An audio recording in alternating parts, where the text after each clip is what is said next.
Buenos días a todos, les damos la bienvenida a los asistentes al primer encuentro del año 2022 del ciclo de charlas abiertas organizados por el capítulo argentino de la SPWLA. Mi nombre es Marta D'Angiola y sigo presidiendo por este año orgullosamente este capítulo.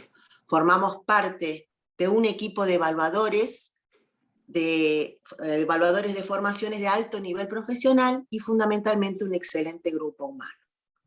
Dentro de nuestras actividades locales tenemos aquellas de corto plazo, como lo son estas charlas, y otras de mediano a largo plazo.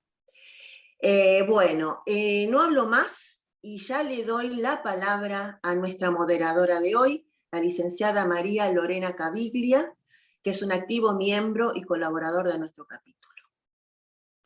Hola, buenos días. Un gusto estar acá. Gracias por invitarme y ser parte de esta familia. El título que hoy nos junta es Rock Typing, aplicación en la caracterización de reservorios. La metodología de Rock Typing permite establecer las geometrías del sistema poroso de los reservorios. Fundamentalmente se basa en la determinación de petrofacies o tipos de roca y su aplicación en la caracterización de reservorios, mediante el análisis de las curvas de presión capilar por inyección de mercurio, incorporando el análisis de las complejas variaciones en la geometría de los poros y gargantas de poros que controlan la distribución inicial y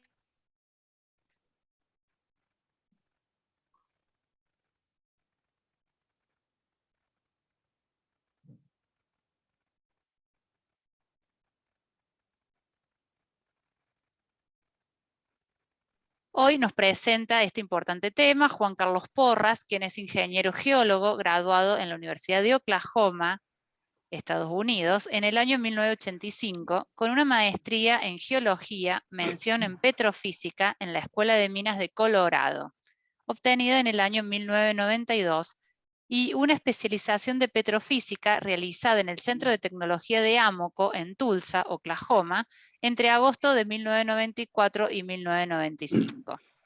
Juan Carlos se inició en la industria petrolera venezolana en el año 1985 en Petróleos de Venezuela, empresa a la cual perteneció hasta el año 2002, llegándose a desempeñar como asesor de petrofísica de los estudios integrados de yacimiento de PDVSA. Fue miembro del Comité Guía de la Comunidad de Conocimientos de Petrofísica desde el año 1998 hasta el 2002 y es cofundador, coordinador técnico e instructor del programa de adiestramiento de petrofísica de PDVSA. Desde el año 2003 es cofundador y director de la empresa Interrock, realizando consultorías a diversas empresas en Venezuela y en otros países como México, Trinidad y Tobago, Egipto, Malasia, Suráfrica, Estados Unidos, Argentina, Brasil, Chile, Bolivia, Ecuador, Perú y Colombia. Les comento que las preguntas se pueden escribir en el chat o levantar la mano y le vamos a ir dando voz si lo desean. Adelante, Juan Carlos. Bueno, muchas gracias, Lorena. Muy buenos días a todos. Primero que todo, bueno, quiero dar gracias en principio a la SPWLA, capítulo argentino, en especial a su junta directiva por darme la oportunidad de presentar esta charla. Y también muchas gracias a los presentes. Sin más, bueno, vamos a comenzar. Como dijo Lorena, si tienen alguna consulta, no duden en hacerla. Este es el contenido que vamos a estar viendo el día de hoy. Obviamente son varios puntos, vamos a tocarlos brevemente.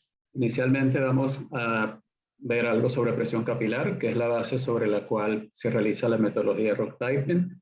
Un par de láminas sobre permeabilidad relativa. Luego iremos al tema en sí de la presentación, que son los tipos de roca o la determinación de tipos de roca.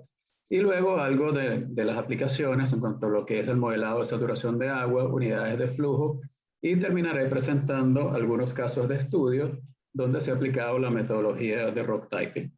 Yo creo que vale la pena mencionar en este momento, esta es una metodología que tiene muchos años siendo aplicada, desde los años 80. No es una metodología complicada, Sin embargo, lo importante es saber cómo aplicarla para resolver alguna problemática o algunos objetivos específicos de nuestros reservorios. Entonces, eso es tal vez el punto más importante, ¿no? No es simplemente determinar los tipos de rocas, sino, bueno, cómo utilizamos esto para resolver la problemática de nuestros reservorios.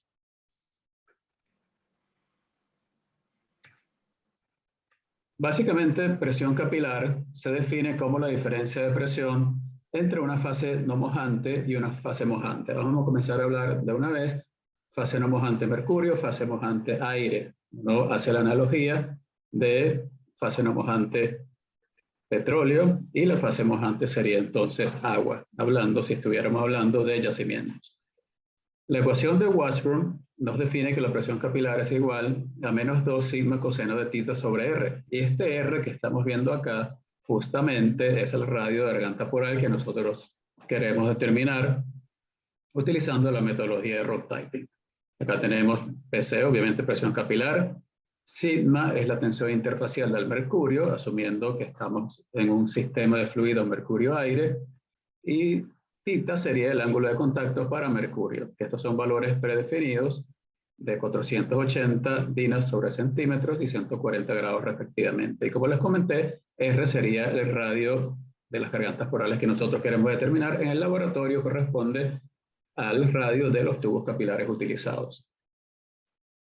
Fíjense que la presión capilar, que como les dije es la diferencia en presión entre la fase no mojante y la fase mojante, tiene como que dos aristas. Una que está asociada a control de tamaño de poro, como vimos en la ecuación de Washburn, esta misma, y una que está relacionada a la altura sobre el nivel de agua libre. Sería mediante esta ecuación, presión capilar es igual a la diferencia de densidades de los fluidos en el sistema por G, que es la constante gravitacional, por H, donde está H justamente, es la altura sobre el nivel de agua libre, es decir, donde la presión capilar es igual a 0. Tenemos que hablar algo de mojabilidad. ¿Cómo relacionamos esto con presión capilar? Bueno, porque ya vimos que hay dos factores en la ecuación dos variables, digamos, en la ecuación de presión capilar, que son sigma y tita. Entonces, ¿cómo relacionamos esto con mojabilidad o cómo está relacionado? Si acá tenemos un envase, digamos, donde tenemos una fase mojante, que puede ser esta agua, la fase mojante se eleva, como dice acá, por encima de la superficie libre en un tubo capilar, hasta que las fuerzas adhesivas y gravitacionales alcanzan equilibrio. La presión capilar justamente es la presión capilar medida a través de la interfaz en el capilar. Justamente acá estoy colocando el puntero. Esta presión resulta de la diferencia entre los gradientes de presión originados por las diferentes densidades entre la fase no mojante y la fase mojante. Entonces tendríamos acá superficie libre donde presión capilar es igual a 0, a medida que nos movemos, digamos, hacia arriba en altura, por decirlo de alguna manera, tenemos que la diferencia de densidades entre los dos fluidos se va haciendo mayor, por lo tanto la presión capilar se hace también mayor. Y la unitabilidad o mojabilidad, como dijimos, está relacionado al ángulo de contacto. Si estamos hablando de una roca mojada por agua o water wet, tenemos un caso como este que está acá a la izquierda, donde el ángulo de contacto entre el agua como fase mojante y el petróleo fase no mojante es menor a 30 grados. Por su parte, el caso contrario, que sería rocas mojadas por petróleo, o también conocidas como oil wet, este ángulo de contacto es mayor de 90 grados. Son algunos ejemplos, podría ser valores de 120, 130, pero siempre mayor de 90 grados, perdón. Vamos a comenzar a hablar ahora específicamente sobre la presión capilar por inyección de mercurio, también conocida en algunos lugares como el método de Purcell. Estos procesos de inyección de mercurio tienen algunas ventajas y desventajas. Entre sus ventajas son resultados rápidos, ya que permite investigar presiones capilares más altas. Se puede trabajar sobre un amplio rango de presiones, los resultados son razonablemente precisos. Podemos realizarlo tanto en muestras de corona o de núcleos o en plugs, utilizando un porosímetro convencional, o también podemos utilizar fragmentos de roca para realizar pruebas a alta presión. De las pruebas de presión capilar por inyección de mercurio se derivan valores de superficie específica, distribución de diámetros porales, que es lo que nos está juntando el día de hoy, y también podemos obtener curvas de drenaje e inhibición del sistema, así como la saturación de agua mínima en función de la altura sobre el nivel de agua libre. Entonces fíjense que estamos hablando de todo, ¿no? Presión capilar, R de garganta poral, saturación de agua, altura sobre el nivel de agua libre. O sea, no podemos hablar de uno sin dejar de hablar de los demás. Desventajas del mercurio, bueno, es una prueba destructiva, el mercurio es contaminante y realmente como en cualquiera de los métodos de presión capilar se debe realizar una conversión al sistema de fluidos de reservorio, es decir, el sigma coseno de tita de mercurio y aire que utilizamos en el laboratorio debe ser convertido al sistema de fluidos que tenemos en el reservorio, ya sea agua petróleo o agua gas. Entre los usos de presión capilar por inyección de mercurio tenemos varios. El principal, si se quiere, calidad o determinar la calidad de la roca yacimiento, determinar espesores útiles, o sea, qué es PEI contra lo que no es PEI, determinación de saturaciones de fluidos, determinación de contactos de fluidos, también determina o nos ayuda a determinar la capacidad sellante de la roca, de una roca específica, y podemos también inferir el espesor de la zona de transición. Obviamente, el día de hoy vamos a hacer énfasis en lo que es rock typing o la determinación de la calidad de la roca yacimiento a partir de estas curvas de presión capilar por inyección de mercurio. Acá vamos a mostrar varias curvas de presión capilar que podríamos decir que son una especie de perfil de garganta poral. Fíjense que cada una de estas curvas tienen una forma diferente, se ubican de manera diferente dentro del gráfico de presión capilar contra saturación de mercurio. Acá tenemos, por ejemplo, esta última curva color verde que correspondería a una muestra bimodal, y con una simple mirada a las curvas de presión capilar nosotros podemos inferir la calidad de roca. Ya vamos a ver adelante una lámina que es un poco más ilustrativa que esta. Siempre debemos considerar, sin embargo, el sistema poroso del que estamos estudiando. Es un sistema poroso intergranular, intercristalino, globular o móldico y fracturado. Como ustedes pueden ver acá, en el eje Y, la presión capilar es inversamente proporcional al radio garganta poral, tal como nos dice la ecuación de Washburn que vimos en las primeras láminas. Esto siempre es una pregunta que sale al aire y esta comparación, bueno, que ahora que tenemos la posibilidad de realizar pruebas a alta presión, ¿conviene utilizar estas pruebas? Bueno, realmente depende del tipo de reservorio, a veces no es necesario. Y aquí yo solo quería mostrarles un ejemplo de curvas de presión capilar que pertenecen a los mismos reservorios. Las tres gráficos de arriba son curvas de presión capilar a una presión convencional de un poco menos de 2000 psi, y las de abajo corresponden a curvas de alta presión alrededor de 60.000 psi. Si nosotros trazamos unas líneas, digamos, para una saturación de mercurio de 20% en este caso, tenemos que, dependiendo de si estamos en las curvas de presión convencional, en las curvas de alta presión, fíjense que el rango de presión capilar de una contra la otra, una versus la otra, son diferentes. Estamos claros de que, bueno, probablemente está afectado o sesgado por el muestreo, pero fíjense que los rangos de presión capilar, utilizando las curvas de presión convencional, son diferentes a los rangos que observamos a alta presión, lo que podría significar que si utilizamos una u otra, el modelo de garganta poral puede ser ligeramente diferente. Entonces, hay que identificar el tipo de yacimiento. Si tenemos presiones de ambos tipos, yo diría, bueno, vamos a generar un modelo con las curvas de presión convencional, otro con las curvas de alta presión, compararlos y analizarlos, ¿no? ¿Cuáles de ellas realmente nos están dando, digamos, los modelos más razonables? Algo bueno de estas curvas de presión capilar es que de alguna manera logramos independizar, digamos así, de la litología. Cuando nosotros determinamos litofacies o facies sedimentarias, estamos viendo la roca, estamos viendo las características texturales de la roca, tamaños de grano, estructuras sedimentarias, etc. Mientras que con las curvas de presión capilar lo que estamos es viendo el sistema poroso, que incluye poros, gargantas de poros, y su distribución dentro de la roca. Entonces tenemos, como pueden ver acá, estos son datos reales, un set de curvas de rocas de buena calidad, o media a buena, para diferentes litologías. O sea, acá no podríamos identificar, si no lo supiéramos, cuál de estas tres curvas corresponde a dolomita o arenisca. O arenisca feldespático o arenisca cuarzosa. Y por el lado opuesto ocurre lo mismo. Tenemos acá un sistema poroso de baja calidad, curvas muy similares para diferentes litologías: caliza, dolomita, arenisca, arenisca feldespática, etc. Es decir, que de alguna manera, al estar nosotros enfocados en determinar la distribución del espacio poroso, estamos independizando un poco de lo que son las fases sedimentarias. Vale la pena mencionar que sí puede haber una relación bastante directa entre fases sedimentarias y tipos de roca, sobre todo cuando, digamos, está recién depositada la roca y no ha sufrido grandes procesos diagenéticos a lo largo del tiempo, y a medida que la roca sufre procesos diagenéticos, algunos constructivos, algunos destructivos, me refiero de porosidad y permeabilidad, entonces allí deja de existir esa correlación entre fases sedimentarias y petrofases o tipos de roca.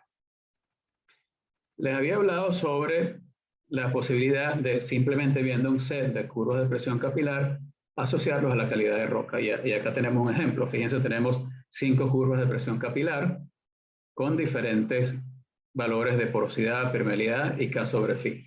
¿Qué podemos inferir inmediatamente? Observamos un aumento de saturación de agua irreductible que, de hecho, hago la aclaratoria una vez si se quiere. A mí no me gusta llamar la saturación de agua irreductible porque realmente es la saturación de agua mínima a la máxima presión. Si nosotros tuviéramos una presión mayor, entonces la saturación de agua irreductible estaría con menores valores. Pero cuando vamos de izquierda a derecha en nuestro set de curvas de presión capilar, tenemos un aumento en esa saturación de agua mínima. La presión capilar de entrada, que es justamente el valor donde el mercurio, el valor de presión donde el mercurio comienza a intruir la roca, ese valor aumenta a medida que las curvas de presión capilar se mueven hacia la derecha, hacia arriba. Y tenemos, fíjense, un aumento de la relación K-phi hacia la izquierda, digamos. Es decir, tenemos una mejor calidad de roca.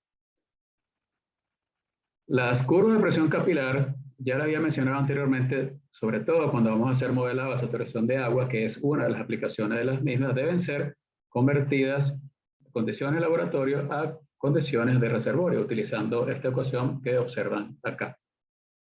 Y para convertir altura, utilizando estas unidades que observamos acá, podemos simplificar la ecuación de manera que la altura es igual a la presión de capilar a condiciones de reservorio, una vez convertida, por 0.433 por la diferencia de densidades específicas del petróleo y del agua a condiciones ambientales. Este punto 433 sería el gradiente del agua a condiciones ambientales. Voy a mostrarles acá un par de láminas relacionadas con permeabilidad relativa. Y primero, para, digamos, clarificar algunos conceptos, cuando estamos utilizando curvas de permeabilidad relativa, hablamos de la saturación de agua crítica. Entonces, a veces comenzamos a intercambiar conceptos: saturación de agua crítica, mínima, irreductible, cognata, etc. Y vamos a definir, o podríamos definir, que esta saturación de agua crítica es la saturación de agua de una determinada calidad de roca a una altura determinada sobre el nivel de agua libre en el momento preciso cuando la misma comienza a formar parte del agua movible. También se conoce como saturación de agua inicial. Podría decir que es la que se obtiene en el laboratorio aplicando una presión idónea en una prueba de permeabilidad relativa que lleva esta saturación de agua a un valor mínimo que puede ser cercana a la irreducible, pero no necesariamente esta. Algunos la definen como el instante de la prueba de desplazamiento o de permeabilidad relativa en que el agua comienza a moverse. Es necesario, digamos, hacer estas relaciones porque la correlación entre presión capilar y permeabilidad relativa se puede utilizar para definir la distribución conceptual de fluidos en el reservorio. Y aquí ya les vamos a mostrar simplemente una lámina que nos muestra, cómo sería el set de curvas de permeabilidad relativa para diferentes tipos de roca. Bueno, básicamente, si comenzamos con un set de curvas de permeabilidad relativa al petróleo, permeabilidad relativa al agua, de una roca megaporosa de buena calidad, A medida que disminuye la calidad de la roca, las curvas se van desplazando hacia la derecha, como ven acá. La meso, que es calidad intermedia, por último la micro, que sería de más baja calidad. Y fíjense que los puntos de intersección entre las permeabilidades relativas para los diferentes tipos de roca también se desplazan hacia la derecha. Entremos ahora, digamos, luego de esta especie de introducción en lo que sería propiamente el tema de rock typing. Esta idea surgió, como les comenté, en los años 80, específicamente en Amoco, donde, bueno, comenzaron a observar gráficos de permeabilidad contra porosidad, y acá tenemos un ejemplo cualquiera. Estos son datos reales, no recuerdo de dónde, pero, digamos, podríamos decir que existe una relación cercana a la lineal o de segundo grado, como quisiéramos llamarla, pero ¿es esta la solución? Realmente matemáticamente podría ser una solución, pero como esta gente de Amoco en aquel entonces comenzaron a ver diferentes muestras, digamos, a lo largo de esta llamada solución lineal, y se dieron cuenta que son muestras totalmente diferentes. Entonces, capaz, acá tenemos una, arriba tenemos una arenisca de porosidad intergranular muy bien interconectada, y acá abajo tenemos una litología diferente con alto contenido de cemento, etc. Entonces, si bien matemáticamente estábamos, entre comillas, resolviendo el problema o determinando una ley CAFI, desde el punto de vista geológico no tenía realmente mucho sentido estas soluciones lineales. Entonces, de allí surgió el término, en inglés es rock types, nosotros lo llamamos tipos de roca o petrofacies, digamos facies determinadas a partir de una interpretación petrofísica de detalle, que básicamente son unidades de roca con propiedades petrofísicas similares y una relación consistente entre porosidad, permeabilidad, saturación de agua irreducible y radio garganta poral. Es importante destacar que estos tipos de rocas por sí mismas representan unidades de flujo con capacidad de flujo similar. Se obtienen a partir de núcleos o coronas y correlaciones entre estas y los perfiles. El principal parámetro de clasificación es el radio de garganta poral. Acá tenemos, si este es el sistema poroso, los poros y las gargantas de poros que interconectan, sirven de interconectores con los poros, que es lo que estamos tratando de determinar. Entonces tenemos lo siguiente: una vez aplicado este concepto, tenemos que en lugar de tener una relación lineal, como observamos un par de láminas atrás, tenemos que ahora determinamos diferentes familias de roca que son fácilmente identificables tanto a nivel de láminas delgadas, de microscopía electrónica, en las coronas, y tienen su curva de presión capilar tipo. ¿Ok? Entonces fíjense, acá tenemos 4 diferentes muestras con calidad claramente diferente, la curva de presión capilar totalmente diferente, que podríamos decir que la curva de presión capilar se considera como la huella digital, digamos, del sistema poroso o de la calidad de la roca. Y fíjense que para nada tenemos ahora una solución lineal, sino que tenemos diferentes familias de roca que responden a estas líneas, vamos a llamarlas entre comillas horizontales, que corresponden a líneas de ISO radio garganta poral. Este método, esta metodología, estos modelos fueron desarrollados, como les dije, por el señor Winland en Amoco. Él utilizó 82 muestras con bajas permeabilidades corregidas por el deslizamiento de gas. Adicionalmente, 240 muestras no corregidas. Él generó regresiones entre porosidad, permeabilidad y radio garganta poral, y encontró que la mejor correlación la obtuvo fue con el percentil 35%. De allí salió la famosa ecuación de Winland, que no fue publicada por Winland, sino por este señor Coloxi en 1980, que es esta que está acá. Logaritmo de R35 es igual a esto que está acá, donde la permeabilidad es la permeabilidad al aire no corregida y la porosidad es expresada en porcentaje.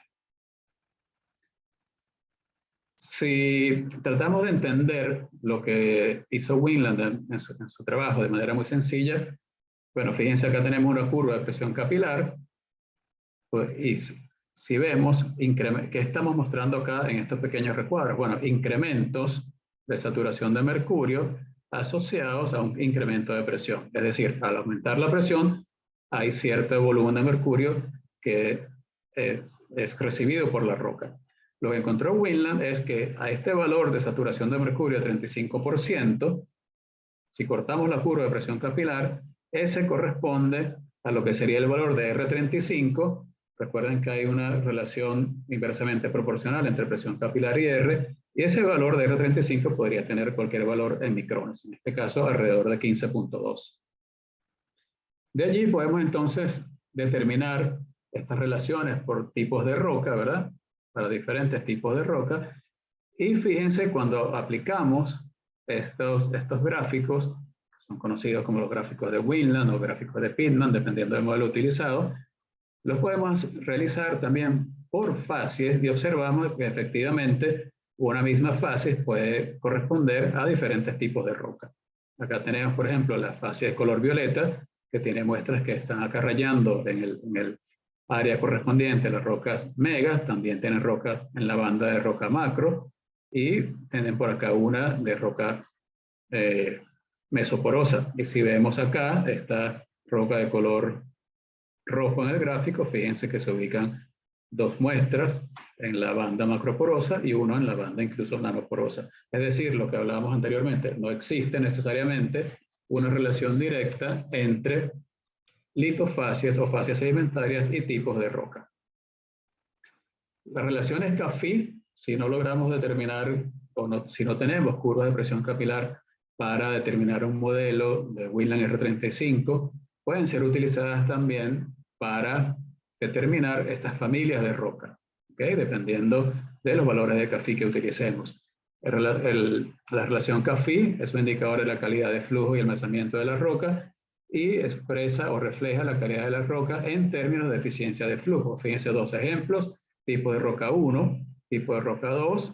Las dos tienen una permeabilidad similar. El tipo de roca 1 tiene una porosidad menor que la otra. Podríamos decir que el tipo de roca 2 es de mejor calidad, pero desde el punto de vista de la eficiencia de flujo, el tipo de roca 1 sería mejor. Es decir, a pesar de que tenemos menor capacidad de almacenamiento o porosidad de ese fluido almacenado, podemos recuperar de manera más eficiente el fluido, digamos, en el espacio poroso.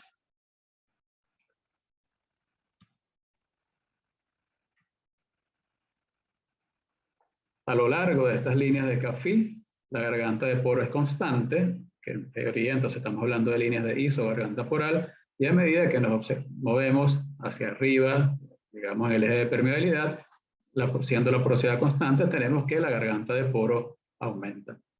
Luego en 1992 vino el señor Pitman, quien trabajó con una serie de muestras y determinó una cantidad de ecuaciones, 14 ecuaciones diferentes si no me equivoco. Entonces, este señor hizo un trabajo similar al de Winland, pero nos dio una duda ahora, bueno, ¿cuál de estos modelos determinamos? Antes, si nosotros queríamos utilizar el modelo de Winland, bueno, simplemente aplicábamos esa ecuación, pero ahora tenemos 14 modelos más el de Winland, o sea, 14 de Pitman más el de Winland, y viene la pregunta, ¿no? ¿Cuál de ellos utilizamos? ¿Cuál de ellos se aplica mejor a nuestro yacimiento, a nuestro reservorio?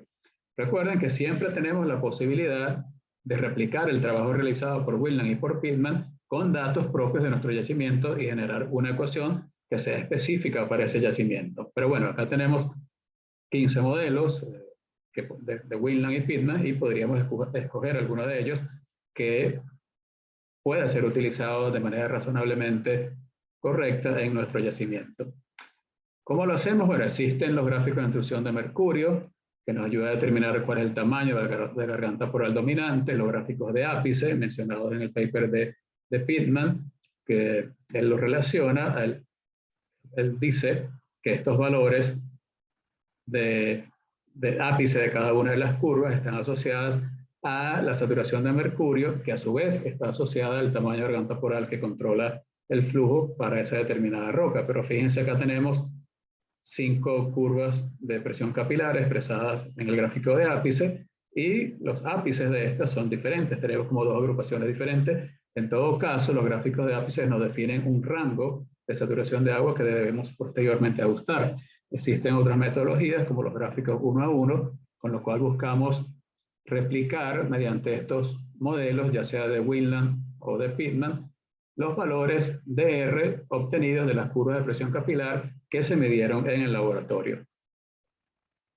De allí, una vez que logramos determinar el modelo de garganta temporal, pues podemos realizar lo que se conocen como gráficos de garganta temporal. Acá tenemos el gráfico de R35 de Winland, R35 de Pitman, 40 de Pitman, 45 de Pitman. Siempre tenemos permeabilidad contra porosidad y fíjense que les comenté, las líneas, entre comillas, horizontales son las líneas de isogarganta temporal. Y fíjense lo siguiente, mientras vamos de un modelo de R35 de Pitman a R45, R40, esas líneas de isogarganta temporal se mueven hacia arriba. La clasificación que se utiliza es esta que está acá, roca megaporosa, cuyo R es mayor que 10 micrones, macroporosa de 2 a 10, mesoporosa de 0.5 a 2, microporosa de 0.1 a 0.5 y nanoporosa menor que 0.1. Y acá tenemos una comparación entre los diferentes modelos Winland R35, Pitman R35, Pitman R40 y R45 con curvas de K-Phi, de manera que puedan establecer esa relación entre los modelos de Winland y Pitman y las curvas K-Phi. Otros autores también han desarrollado modelos, como el caso de Aguilera, que está publicado en la SPE, y él utilizó más de 2.500 muestras de areniscas y carbonatos. Fueron datos tomados de un trabajo realizado por estos señores Kuhn y Pickett en el 75. Y acá tenemos la ecuación de Aguilera para radio de garganta temporal R35 también, es decir, asociado a una saturación de mercurio de 35%. ¿Qué pasa si estamos en yacimientos ya un poco, digamos que se desvían un poco de los datos utilizados por Winland y Pitman? ¿Podemos utilizar esa clasificación que ellos generaron inicialmente? Bueno, la respuesta es sí. Por ejemplo, si tenemos un yacimiento poco consolidado, las muestras en su mayoría van a ser tipo de roca 1, tipo de roca 2. ¿Y qué hacemos entonces? Bueno, de acuerdo a lo que nos digan los datos, tenemos que ver que los datos hablan, los datos nos hablan, nosotros podemos entonces subdividir ese tipo de roca 1 en tipo de roca 1A, tipo de roca 1B. Si vamos al lado opuesto, donde tenemos por ejemplo yacimientos type, obviamente entonces tenemos que los tipos de roca van a ser de peor calidad, microporosa, nanoporosa o roca tipo 3, roca tipo 4, como están representados acá. ¿Qué hacemos entonces o qué podemos hacer? Bueno, vamos a tomar esa roca de mala calidad y subdividirla, ya que incluso parte de esta roca, que en principio consideramos de mala calidad, puede ser considerada como roca reservorio. Algunos de los casos de estudios tienen que ver con esto justamente. En el caso de yacimientos naturalmente fracturados, generalmente tenemos un tipo de roca que corresponde a la matriz y, digamos, una serie de tipos de rocas mejoradas que están asociadas justamente a las fisuras presentadas en la roca. Acá tenemos otro ejemplo del mismo caso, la roca nanoporosa que corresponde a la matriz y lo que sería un mejoramiento en la calidad de roca asociada a las fisuras, en este caso por rangos de porosidad. En yacimientos carbonáticos también hay metodologías. Este es un gráfico de permeabilidad versus porosidad tomado de un paper de Schlumberger para rocas carbonáticas siguiendo la clasificación de Dunham. Entonces, fíjense acá tenemos diferentes áreas que corresponderían a diferentes tipos de roca, llamémoslo así. Utilizando esta clasificación de Dunham, el señor Luce en 1983 clasificó el espacio poroso en carbonatos, utilizando lo que él llamó el rock fabric. Este rock fabric está relacionado a la textura tanto depositacional como diagenética. Él también generó lo que se conoce como el rock fabric number, y hay que considerar lo siguiente, que la porosidad interparticular en los yacimientos carbonáticos es similar a lo que sería una porosidad intergranular en los reservorios clásticos. Este señor, como les decía, determinó 3 clases de roca con una relación similar K-Phi, donde la porosidad no está asociada a cavernas. ¿Okay? Esto no funciona para yacimientos con porosidad globular o asociada a cavernas. Estas 3 clases determinadas a partir del rock fabric number están determinadas acá. Clase 1 para rock fabric number de 0.5 a 1.5, clase 2 1.5 a 2.5, clase 3 de 2.5 a 4. Y fíjense que corresponden preferencialmente a ciertos tipos de litología. La clase 1, más que todo grainstones, cristales gruesos en las dolomitas. La clase 2 ya sería paxton, soportadas por granos, cristales finos a medios en las dolomitas. mientras que la clase 3 básicamente corresponde a la roca caliza soportada por lodo, ya sea Paxton, Waxton o Mudstone. Y también, bueno, obviamente en el caso de dolomitas, serían dolomitas de cristales finos también soportadas por lodo.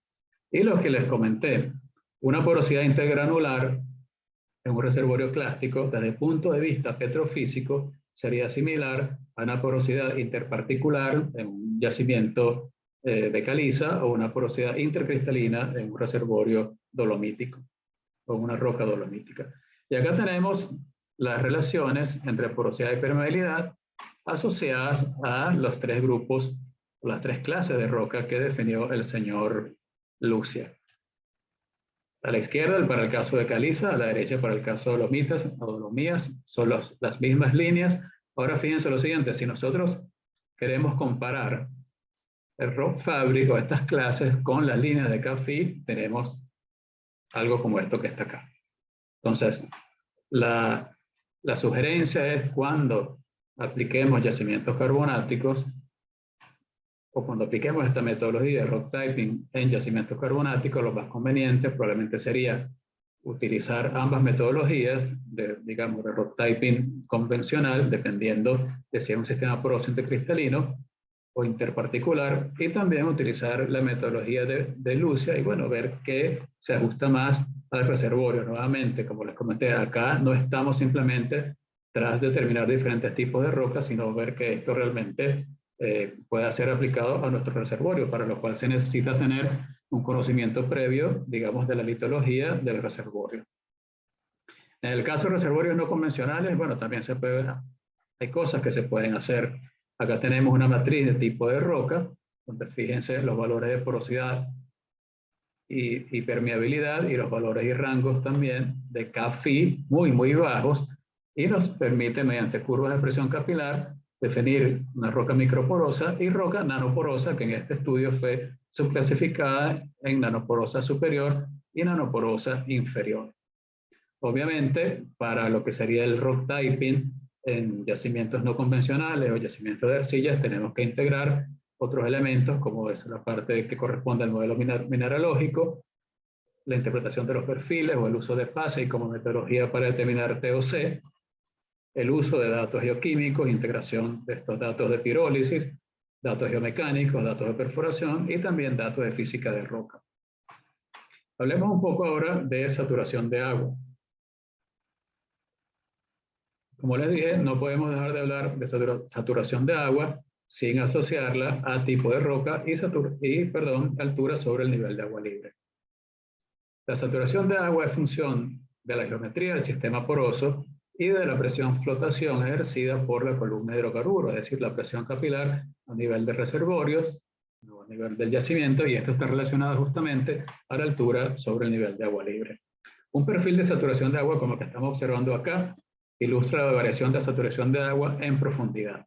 Estas variaciones reflejan o diferentes tipos de rocas o un cambio, digamos, en la altura sobre el nivel de agua libre, es decir, un cambio en el espesor de la columna de hidrocarburos. Recuerden que este punto de acá sería nuestro free water level, la presión capilar es igual a 0. Si nosotros tenemos un tipo de roca definido, representado por estas esferas que están acá, de mayor tamaño, y tenemos una curva de presión capilar que representa este tipo de roca, y en esta columna de hidrocarburos tomamos tres alturas diferentes.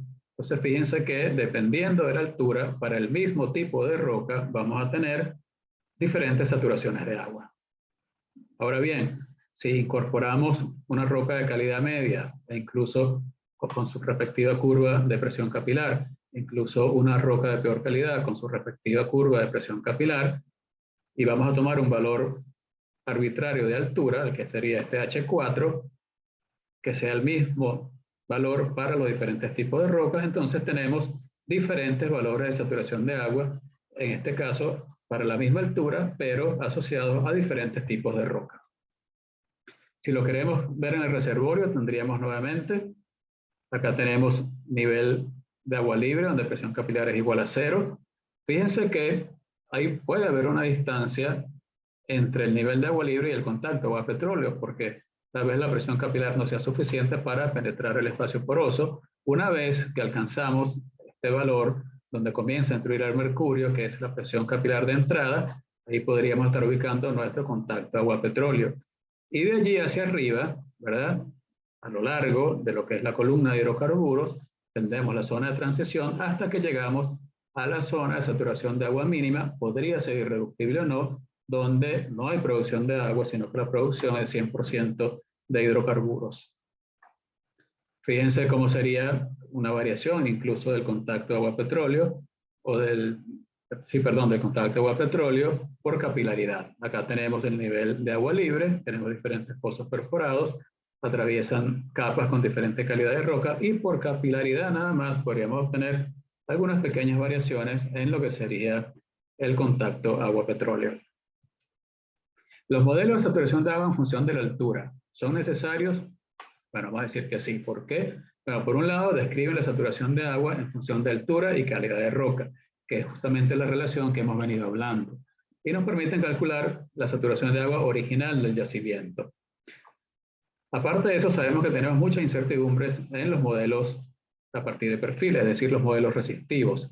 Obtenemos una saturación de agua continua, pero está sujeto a muchas variables. Incluso pensemos en la ecuación de Archie.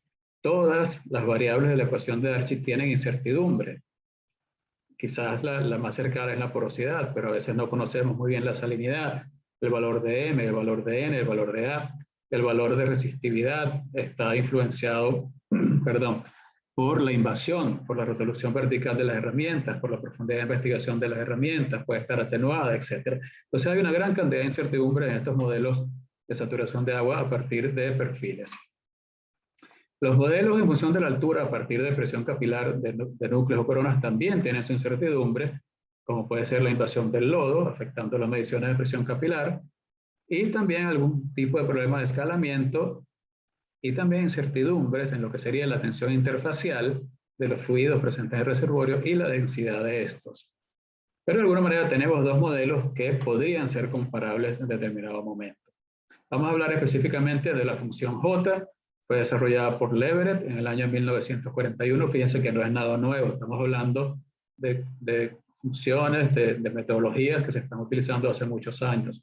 Está basada, esta función J, en un modelo de tubos capilares, con una función adimensional de la saturación de agua a una profundidad determinada sobre el nivel de agua libre. Y considera que los cambios, considera los cambios en porosidad, permeabilidad, mojabilidad, siempre y cuando la geometría poral permanezca relativamente constante. ¿Qué es relativamente constante? Bueno, los mismos datos nos van a decir. Y ya le voy a mostrar un par de láminas para explicar esto. La función J debe ser convertida o ajustada a saturación de agua utilizando regresiones no lineales. Acá tenemos la ecuación. Fíjense que está relacionada a presión capilar, sigma coseno de tita, de los fluidos del reservorio, y a la relación entre permeabilidad y porosidad. Acá tenemos datos reales de una función J. Los diferentes colores indican rocas de diferente calidad, desde mega hasta meso. También hay algunas micros por allí. Y fíjense que podríamos utilizar esta misma función J aun cuando tenemos diferentes tipos de roca. Esto es algo que es razonablemente homogéneo, si se quiere. Y por eso podríamos utilizar una única curva J. No necesariamente al tener diferentes tipos de rocas necesitamos varias curvas de J. ¿Qué nos dice esta curva para diferentes tipos de roca? Bueno, lo podemos ver con los diferentes colores. Altos valores de J se encuentran en reservorios de mayor calidad, mientras que los valores más bajos están hacia los valores o corresponden a valores de reservorios de baja calidad. Si graficamos esto de manera logarítmica, podemos determinar la pendiente y el intersecto de esta línea para luego convertir a saturación de agua. Acá tenemos un ejemplo real también de función J, donde podríamos decir que utilizamos una sola función para diferentes tipos de roca. Y acá tenemos diferentes tipos de roca y, como les decía, los datos acá nos están pidiendo que las dividamos. Entonces podremos dividir en diferentes tipos de roca y generar diferentes funciones J por tipo de roca. Habíamos hablado sobre la conversión a altura. Acá tenemos la relación que utilizamos. Y estas curvas de presión capilar previo a ser convertidas a altura deben hacerse una serie de correcciones, como son corrección por cierre, por clay and water o aguatería de las arcillas, por esfuerzo, y la corrección por mojabilidad y tensión interfacial. ¿Cuál es el resultado de aplicar las correcciones? Bueno, esto que ven acá, cada color corresponde a un set de curvas original y corregida. Acá tenemos la original y la corregida. ¿Qué ocurre? Se mueve hacia la derecha y hacia abajo. El efecto sería equivalente a una disminución en porosidad, aumento de presión de entrada y saturación de agua mínima. En términos de modelado de saturación de agua, la saturación de agua irreductible aumenta y la zona de transición es más extensa. Hay un aumento, digamos, en el exponente de cementación y una disminución en el exponente de saturación, N. Esto tiene un impacto importante en la estimación de la reserva, es decir, que este modelado de tipo de roca, a partir de una corrección de los datos de presión capilar, es de suma importancia. Acá vamos a comparar curva de saturación de agua, el modelo resistivo, que es la azul, contra la función J en rojo. Esta diferencia entre las dos curvas acá nos estaría diciendo que si la curva roja, como hemos dicho anteriormente, corresponde a la saturación de agua original y la curva azul es mayor que esta, probablemente esta diferencia entre ambas sería saturación de agua móvil, siempre y cuando los modelos estén correctos. No necesariamente las curvas deben ser iguales. ¿Qué nos dice cuando estas curvas son iguales? Que probablemente se trata de una zona que todavía se encuentra en condición de saturación de agua irreductible, porque la saturación de agua actual, es decir, la azul, es igual a la saturación de agua inicial.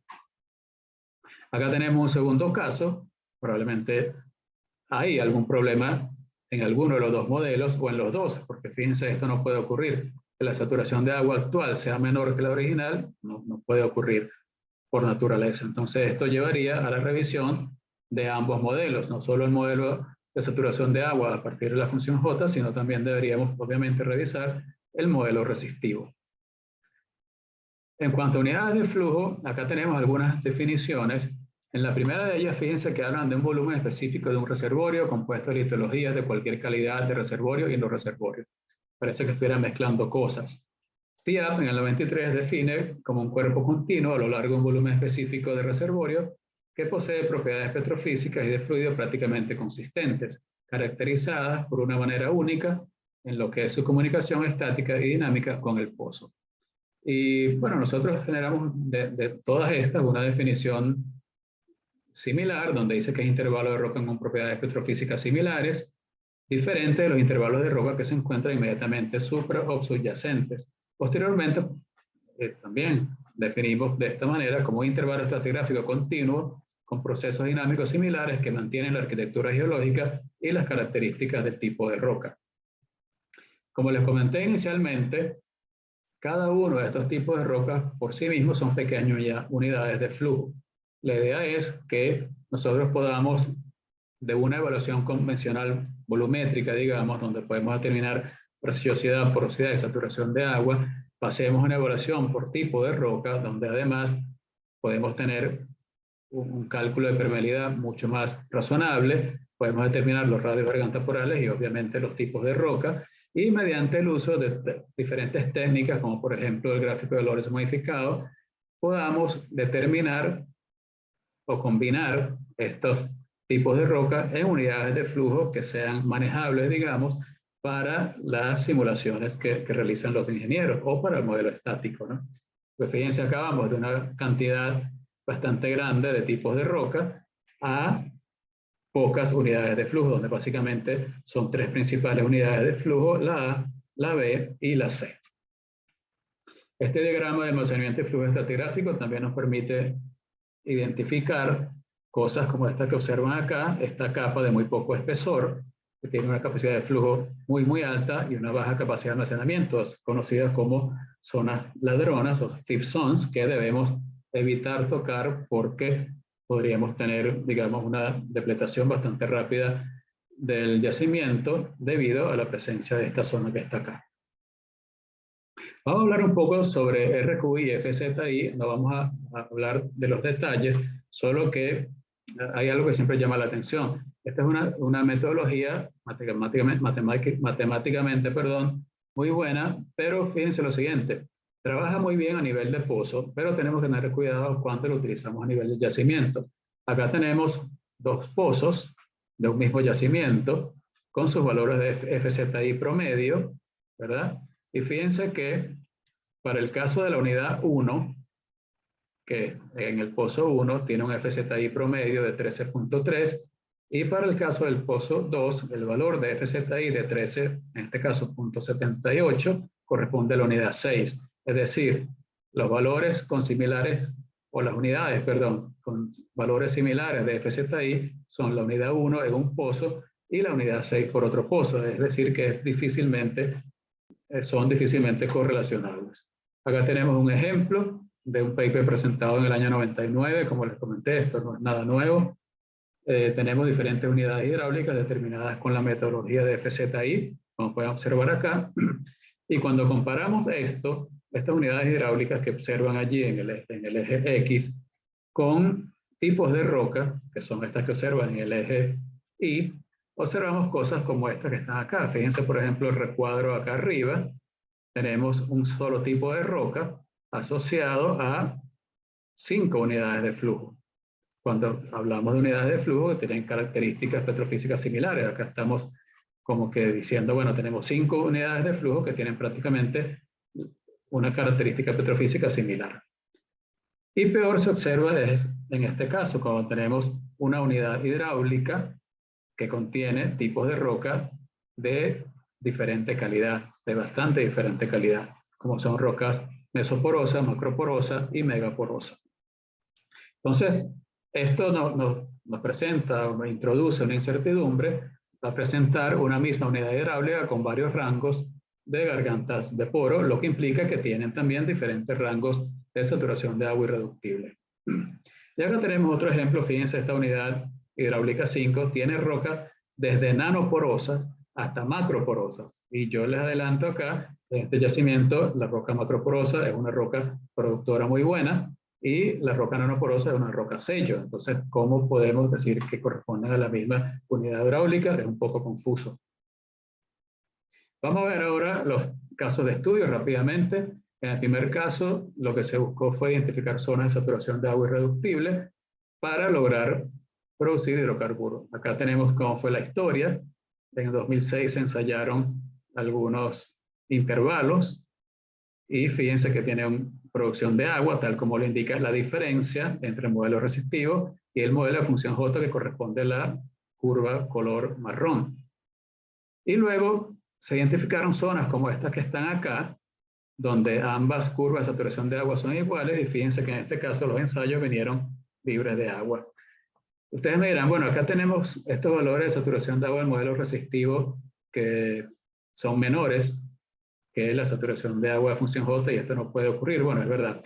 Lo que pasa es que, fíjense acá, estos picos de resistividad estaban asociados a presencia de cemento carbonático, y por eso, en este caso, los valores de saturación de agua resultaron más bajos.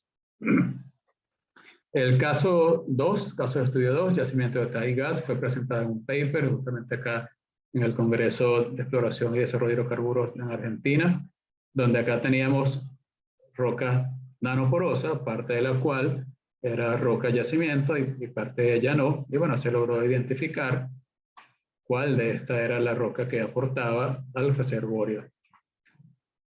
El tercer caso de estudio, tiene que ver con el modelado de arenas de baja resistividad. Nuevamente acá, a partir de tipos de roca y el modelado de saturación de agua, se lograron identificar zonas que habían sido ignoradas por los famosos cortes de saturación de agua. Se lograron identificar algunas zonas que obviamente comenzaron a aportar a lo que sería el net pay. El caso de estudio 4, también incorporación de roca nanoporosa a espesor neto reservorio. La diferencia con la que presenté anteriormente es la siguiente. Acá definitivamente no se estaban tomando en cuenta algunas unidades. Este era un yacimiento que producía por fractura. Y por ejemplo, fíjense, acá tenemos 4 unidades con muy buena capacidad de flujo. Unidad 1, 2, 3 y 4. Este pequeño relámpago acá indica que estas zonas 1 y 4 fueron fracturadas, pero no fracturaron las zonas 2 y 3. Entonces, capaz que acá hubiera sido mejor, y bueno, posteriormente lo hicieron, fueron y añadieron al programa de fracturamiento las zonas 2 y 3 y obtuvieron un mejor potencial. Vamos a este caso, perdón, que tiene que ver con compartimentalización de yacimientos. Se determinaron los tipos de roca, se modelaron o se modeló la saturación de agua. Fíjense, acá tenemos la saturación de agua en azul, desde el modelo resistivo, la roja, la función J, y fíjense que en el caso de los pozos A y C, en esta unidad, color fucsia o magenta, había una muy buena correlación entre ambas saturaciones de agua, pero en los otros pozos prácticamente no existía esa saturación de agua a partir de J. ¿Y qué pasaba acá? Que se estaba considerando inicialmente el mismo free water level en todos los pozos, pero no. El pozo A y el pozo B corresponden a un compartimiento diferente que los pozos B, D y E, y sus free water level o contacto agua petróleo también eran diferentes. El caso de estudio 6 tiene que ver con la integración de petrofísica y producción. Acá lo que se buscó fue, bueno, ¿cómo integramos todo esto? Rock typing. Si ustedes imaginan un perfil de tipo de roca, apartando ciertos factores como tipo de fluido, presión, etcétera, este perfil de tipo de roca tiene que ser similar a un perfil de producción. Y bueno, se hizo normalización de esos factores externos y se logró establecer esa relación entre el perfil de tipo de roca y el PLT. Este fue un paper también presentado en el año 2001. Nuevamente, son cosas que se vienen trabajando hace mucho tiempo. Y aquí tenemos, se determinó para una columna estratigráfica, que bueno, está dividida en 3 pedazos, pero va una debajo de la otra, lo que sería la línea azul es Flow Unit Speed, en inglés se llama de esa manera, esa es básicamente la relación K-FI. Luego tenemos en verde lo que es la contribución de flujo por pie, ¿verdad? Es obtenido a partir del PLT. Y en rojo tenemos el porcentaje de KI sobre HI, o sea, de cada permeabilidad, de la permeabilidad de cada una de las capas dividida por la altura de cada una de las capas. Y fíjense la excelente correlación que se consiguió. La curva azul viene totalmente del rock typing, la curva verde viene del perfil de PLT. Cuando hicimos, digamos, la relación entre las zonas productoras y observamos que habían 4 unidades de flujo que resaltaban, o sea, que eran estas que están acá, unidad de flujo 1, 2, 3 y 4, y en el PLT comenzamos a ver su producción, bueno, obtuvimos lo siguiente. Viendo estas unidades de flujo en el gráfico de Lorentz modificado, acá tenemos porcentaje KH versus porcentaje FIH. Mientras la línea está más inclinada, representa una mayor capacidad de flujo, y eso fue corroborado justamente por el PLT, que nos dijo que el 75% de la producción viene de esa unidad de flujo 1. A medida que cae la pendiente, digamos, la capacidad de flujo es menor, y eso fue indicado también por el PLT.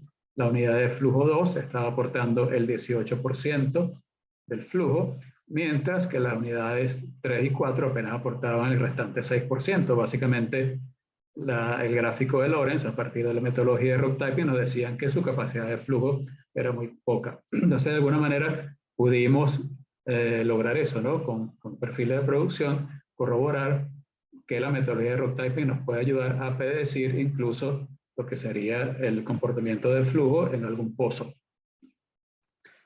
Por último, un caso de estudio donde tiene que ver con la distribución vertical de los fluidos y el uso de la metodología de rock typing, el tipo de rocas para entenderlo. También un paper presentado, esto fue acá en Buenos Aires en el año 2001, y fíjense, teníamos lo siguiente acá, una unidad o un bloque arenoso, donde teníamos diferentes unidades, y había una zona A con muy baja resistividad comparada con la zona B por debajo de esto, o sea, la famosa agua sobre petróleo que no debe existir, y básicamente se debía a que la zona A correspondía a una roca de muy buena calidad con un alto porcentaje de capacidad de flujo comparada con la zona B. Por lo tanto, fue depletada primero que la zona B y eso resultó en ese valor bajo de resistividad.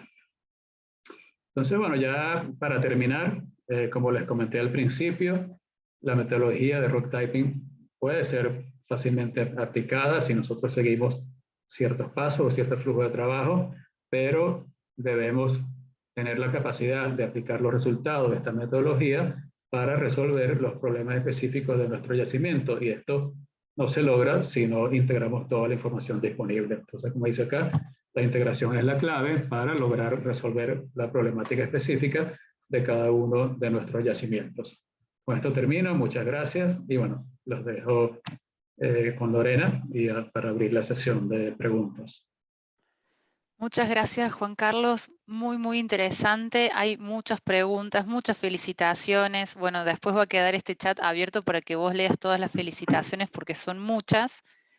Bueno, reitero, los que quieran escribir una pregunta o levantar la mano, le vamos a ir dando voz. Yo, por lo pronto, te voy leyendo la primera pregunta, que es de Zenaida, y dice, bueno, Juan Carlos, felicitaciones.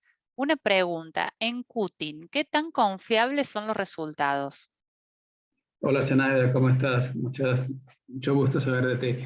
Bueno, en Qtins estaríamos aplicando los resultados, los análisis de presión capilar o los ensayos de presión capilar a alta presión. ¿Son confiables? Sí son, siempre y cuando la muestra o el Qtin, el tamaño del Qtin, tenga suficiente cantidad de roca, por llamarlo de alguna manera. Yo siempre recomiendo, sin embargo, y recuerden la lámina de curvas de presión capilar a alta presión versus presión convencional, lo más conveniente siempre sería comparar el modelo de garganta poral obtenido en muestras convencionales, en plots de 1 pulgada y media, a presión convencional, con la obtenida en Qtin a alta presión. Pero, digamos, si tenemos una muestra de roca de suficiente tamaño y la medición, que eso hay que decirlo, se hace de manera correcta, sí tendría que ser confiable. Perfecto, Juan Carlos, muchas gracias. Jesús Salazar dice, excelente presentación, Juan Carlos. En el caso de carbonatos, ¿cuál es el criterio para aplicar Windham, Pitman u otra clasificación como Lucía, según la conectividad de los poros, o hay otro criterio? Sí, bueno, interesante pregunta porque vimos esa lámina que cuando comparamos algunas líneas de CAFI, que pueden ser de Windham o de Pitman o incluso de Aguilera, se cruzaban con las líneas de clases de Lucía, ¿no? Eso lo vimos claramente y se presentó unas láminas. Primero, cualquiera de las metodologías, bueno, tendría que ser aplicada en yacimientos que presenten porosidad, si es carbonato, interparticular o intercristalina, que es similar, digamos, en su distribución dentro del sistema poroso a lo que sería una porosidad intergranular en clásticos. Yo siempre recomiendo, y me ha pasado, utilizar ambas metodologías y ver cuál de ellas puede ser aplicada de mejor manera a nuestro yacimiento. Ahora, lo más importante acá es que nosotros conozcamos nuestro yacimiento, que conozcamos la roca, si es posible tener análisis adicionales que nos permitan, como les dije, utilizar o emplear las dos metodologías y al final terminar utilizando la que de mejor manera se adapta a nuestro yacimiento. Perfecto. Bueno, siguen las felicitaciones. Nelson Suárez Arcano dice, bueno, muy buena presentación, Juan Carlos. Buena aclaratoria de que el objetivo no es determinar un rock typing, sino utilizarlo para resolver un problema. Sí, correcto. Bueno, saludos. La gente te dice muy buena presentación, Juan, felicitaciones. Y hay otra pregunta de Ramón que dice, muchas gracias, Juan Carlos, excelente presentación. Una consulta con respecto a los gráficos one-to-one. Cuando se compara el radio de garganta poral estimado por presión capilar con respecto al estimado por Pitman o Windham, ese radio de garganta poral por presión capilar debe estar asociado a una saturación de mercurio o a una saturación de mercurio acumulada. Por ejemplo, 10%, 15%, 20%, 25%, 30% y 35%, así hasta 75%, para poder compararlo con las respectivas estimaciones de radio de garganta poral en Pitman. ¿Es saturación de mercurio o saturación de mercurio acumulada? Lo que pregunta Ramón. Perdón. Ramón, sí, gracias Ramón. Bueno, sí, esto sería la acumulada. Por ejemplo, si queremos en nuestro gráfico 1 a 1, queremos, por decir algo, comparar con el R35 determinado en el laboratorio, tendríamos que tomar la saturación de mercurio acumulada a una saturación de 35%, digamos, en nuestra curva de presión capilar. Pero para resumir, sí sería la acumulada, como decía Ramón, para 10, 15, 20, 25, hasta 75%, con su respectivo modelo, ya sea de Windland o versus su respectivo modelo, ya sea de Windland o de Pitman. Perfecto, aclarada la pregunta. Bueno, siguen las felicitaciones, dice muy buena presentación y cómo sintetizaste todos los conceptos. Bueno, Juan Carlos, quedan muchas felicitaciones más en el chat, van a quedar abiertas para que vos las leas, las preguntas, también si quieren escribirlas o mandarlas por mail o contactarnos a través del capítulo de la SPWLA. Le doy el turno a Marta, así cierra este evento en tiempo y hora. Muchas gracias. Gracias, Lorena. Bueno, mil gracias, Juan Carlos. Excelente presentación. Y yo tengo una última pregunta, que desde mi ignorancia, ahora que la escuché muy atentamente, y hablando de los reservorios no convencionales, y podemos incluir también los reservorios magmáticos, que podemos hacer un parangón con los carbonáticos, donde podemos llegar a tener una doble porosidad. ¿Se puede aplicar esta metodología en este tipo de reservorios? Sí, digamos, la metodología puede ser aplicada a cualquier tipo de reservorio, digamos, de acuerdo a la complejidad del mismo con mayor o menor incertidumbre, ¿okay? Eso estamos claros, pero siempre todo parte de que tengamos un conocimiento de la roca. Si tenemos un sistema de doble porosidad, vamos a obtener, ¿recuerdas cuando vimos en las curvas de presión capilar, vimos una de ellas bimodal? Si tenemos un sistema de doble porosidad que esté interconectado, ojo, vamos probablemente a observar curvas de ese tipo.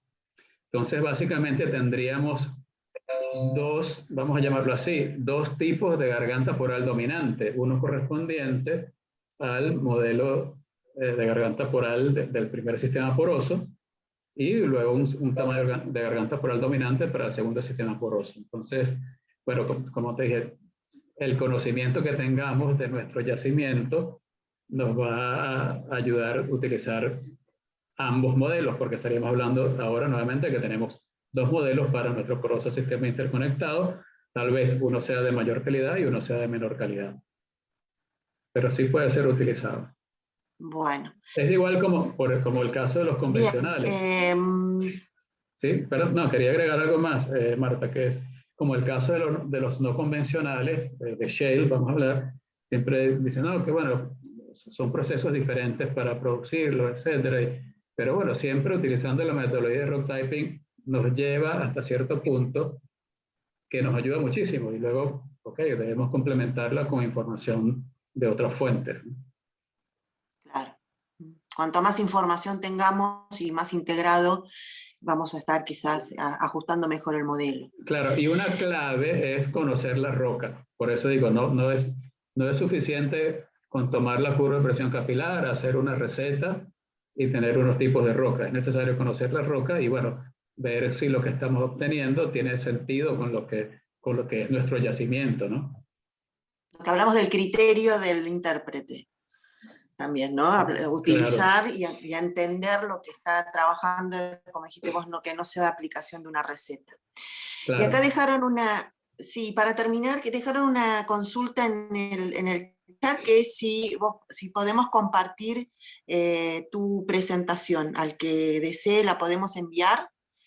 Sí, igual tengo entendido que va a ser publicada por el capítulo, ¿no?